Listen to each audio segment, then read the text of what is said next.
গণপ্রজাতন্ত্রী বাংলাদেশ সরকার, যুব ও ক্রীড়া মন্ত্রণালয়, যুব উন্নয়ন অধিদপ্তর কর্তৃক পরিচালিত।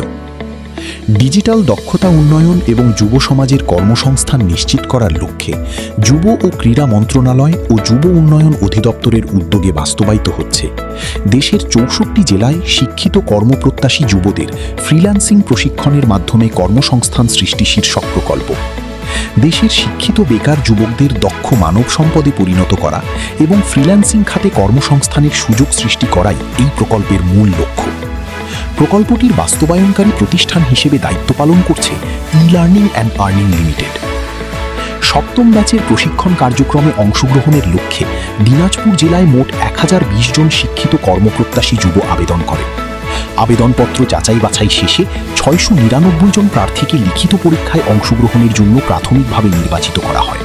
নির্ধারিত তারিখে অনুষ্ঠিত লিখিত পরীক্ষায় মোট 167 জন পরীক্ষার্থী অংশগ্রহণ করেন। লিখিত পরীক্ষার ফলাফলের ভিত্তিতে 160 জন প্রার্থীকে মৌখিক পরীক্ষার জন্য নির্বাচিত করা হয়।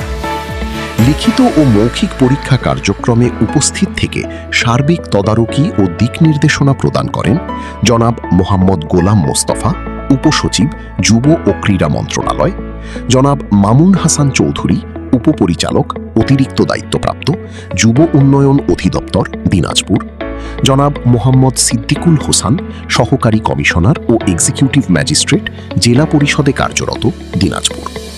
এছাড়াও উপস্থিত ছিলেন e-learning and earning limited Dinajpur ব্রাঞ্চের সকল প্রশিক্ষক ও কর্মকর্তাবৃন্দ। তাদের আন্তরিক সহযোগিতা, অক্লান্ত পরিশ্রম এবং সমন্বিত প্রচেষ্টায় লিখিত ও মৌখিক পরীক্ষা সুষ্ঠু, সুন্দর ও সফলভাবে সম্পন্ন হয়। পরবর্তীতে অনুষ্ঠিত মৌখিক পরীক্ষায় মোট 137 জন পরীক্ষার্থী অংশগ্রহণ করেন। লিখিত ও মৌখিক পরীক্ষার ফলাফলের ভিত্তিতে চূড়ান্তভাবে 75 জন প্রশিক্ষণার্থীকে নির্বাচিত করা হয় এবং 30 জনকে অপেক্ষমান তালিকায় রাখা হয়েছে।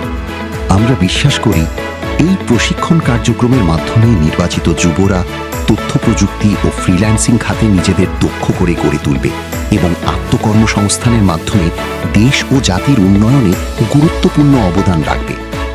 সকল সম্মানিত অতিথি, সংশ্লিষ্ট কর্মকর্তা, প্রশিক্ষক, কোঅর্ডিনেটর এবং অংশগ্রহণকারী পরীক্ষার্থীদের প্রতি আন্তরিক ধন্যবাদ ও কৃতজ্ঞতা জ্ঞাপন করছি।